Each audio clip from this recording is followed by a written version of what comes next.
Membri tal-Forzi Armati ta' Malta u l-Pumpiera tal-Protezzjoni Ċivili se jibdew igawdu minn kundizzjonijiet ta' xogħol aħjar grazzi għal ftehmiet importanti li l-Gvern laħaq mal-unions li jirrappreżentawhom li mistennija jiġu firmati fil-jiem illi ġejjin.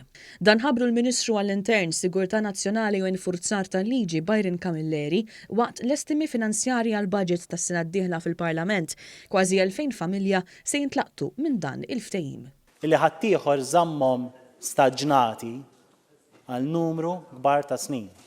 U meta ngħid staġnati mhux fl-aħjar livelli, staġnati fl-ar livelli possibbli. U kull darba li batuli hekk weġibthom.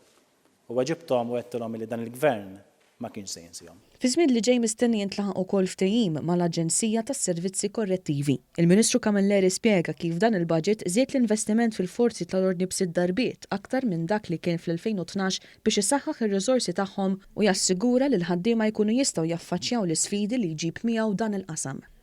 Is-Segretarju Parlamentari Alex Muscat qal li mill-Fond tal-Iżvilupp Nazzjonali u Soċjali jintużaw aktar minn 91 miljun euro fi proġetti fil-qasam tas-saħħa, tal-akkomodazzjoni soċjali u fil-qasam sportiv fost l-oħrajn. Aw fakkar fil-programm il-ġdid ta' residenza b'investiment fejn l-Aġenzija li tirregola dan kollu se timplementa l-iktar kriterji stretti ta' due diligence u verifika.